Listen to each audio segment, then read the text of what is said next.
या तो तिरंगा लहरा कर आऊंगा या तिरंगे में लपेट कर आऊंगा, मगर आऊंगा जरूर। या तो तिरंगा लहरा के या तिरंगे में लपेट के, फरिश्तों को नहीं मिलता यह वो जज्बा इंसानी, जिनकी किस्मत में होता है वह देते हैं कुर्बानी। सगळ्यांना कुठे शक्य होते?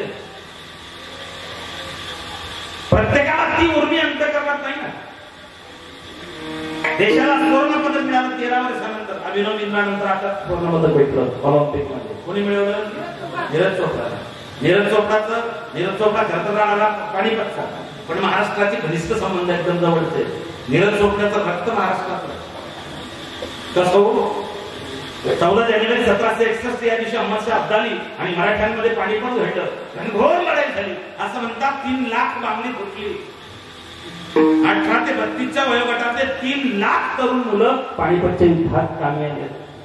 भाऊसाहेब विश्वासराव हे पाणीपत मध्ये गेले, दत्ताजी पाणीपत मध्ये गेले। तेव्हा काय घडलं? तेव्हा जवळचे पाठीत खंजर खुपसला। जे लोक मदतीला यायला पाहिजे ते आले नाही, आणि जे होते त्यांनी टायमावरती दगा दिला। रसद संपली, खायला काही नव्हतं, भाकरी नव्हत्या, सैन्य जास्त होतं, उपासमार होऊ लागले। लढाईच्या दिवशी संक्रांत होती 14 जानेवारी 1761, खायला काहीच नव्हतं। आपलं महाराष्ट्रीयन मराठा सैन्य गुळाचं पाणी पिऊन लढलं त्या दिवशी, गुळाचं पाणी पिऊन 3:30 वाजेपर्यंत आम्ही जिंकत होतो, गुळाचं पाणी पिऊन सुद्धा। थोडी ठोकली, विश्वासराव पडले आणि मग आपली आतोनात कत्तल झाली। त्या कत्तलीमध्ये गंगाधरराव चोपडे नावाचे महाराष्ट्रात एक सरदार कामी आले। त्यांचा कबिला, त्यांचं कुटुंब वाचलं। ते जे वाचले त्यांच्या घरातला नीरज चोपडा आहे, म्हणजे नीरज चोपडा हा मूळचा महाराष्ट्रातला आहे। कारण तलवार चालवणं, भाला फेकणं हे महाराष्ट्राच्या मातीचं वैभव आहे।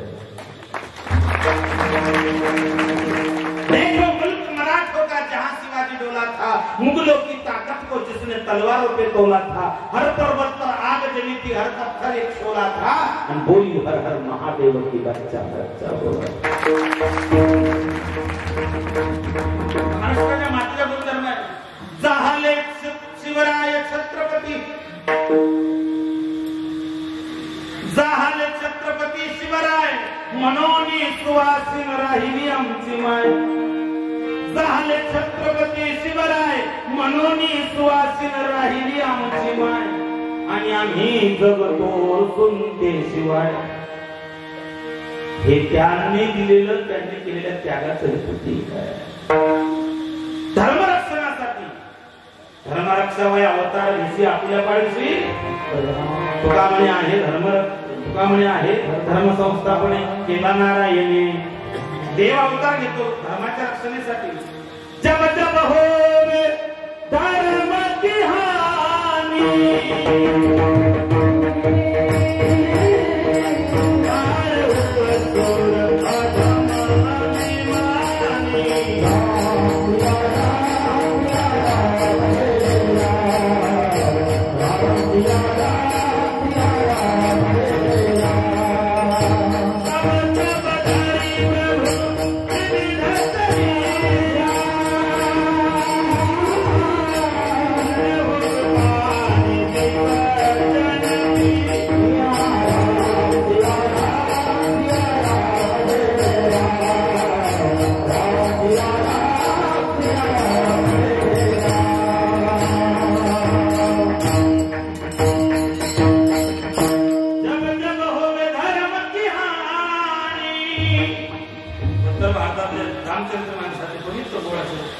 पंडितजी शाळेत घ्यायचे। आपलं भाग्य, तुमचं भाग्य गावाचं भाग्य आहे। गावाच्या मंदिराला ब्राह्मण सापडत नाही, तुमच्या राम मंदिराला अयोध्येचा ब्राह्मण आहे, तुमचं आपल्या घराचं भाग्य आहे।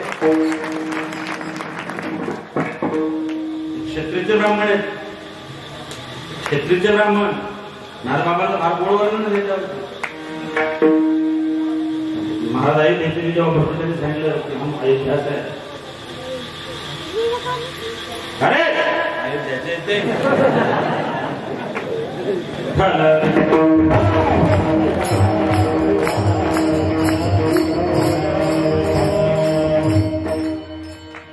तुमच्यावरती सगळं पुढचं भवितव्य तुम्ही आजची नेते, आजची बालक उद्याचे नेते, तुमच्यावरती राष्ट्राचं भवितव्य आहे, ते भवितव्य आपल्या राष्ट्रात तुमच्याकडे देश असतेलाच नजरे नका इंसाफ की डगर पे बच्चों दिखाओ चल के ये देश है तुम्हारा नेता कोई काटो भरी डगर है चलना संभल संभल के काटो भरी डगर है चलना संभल संभल के ये देश है तुम्हारा नेता कोणी हो परमार्थ देश ज्याच्यासाठी तुम्हाला येणाऱ्या पिढीला खूप मोठा धर्म आहे श्रीमंताचा धर्म आहे देवाचा धर्म आहे भगवान कृष्ण स्वतः आपण देवावरती सरळ आरोप करून मोकळे होतो भगवान कृष्ण खोटं बोलला बापरे देवाला खोटं बोलतो तू गिरमा तू कितला साफ खोटा बोलतो काका किती वेळा खोटं बोलतो आपण लेकर खोटं बोलत नाही लेकरांना खोटं बोलता तुम्ही भात पाडता सकाळची वेळ आहे दुकानदार केल्यानंतर तू दरीवाला राहिला आहे काय करा काय पण सांगितलं सांग काय चांगले बाप्पा काय बरोबर गेलं त्याने बाप्पा काय तो म्हणला होते मग कोणता आवाज ऐकला मागचा दरवाजाला पस्ताव झाला भगवान कृष्ण योगी होते भगवान कृष्ण त्यागी होते भगवान कृष्ण सर्वज्ञ होते भगवान कृष्ण यज्ञद्रष्टा होते भगवान कृष्ण योगेश्वर होते भगवान कृष्ण तत्वज्ञ होते भगवान कृष्ण सत्य होते आणि भगवान कृष्ण जगाचे सगळ्यात राजनीतिक निपुण व्यक्तिमत्व होते राजकारणाच्या बाबतीत कृष्णाचा नाद नाही करायला त्या बाबांना असे काही सूत्र फिरवले प्रसंग आठवा म्हणून सांगतो लढाई ठरली कोण आपल्याकडून यायचं कोण आपल्याकडे येणारे कोण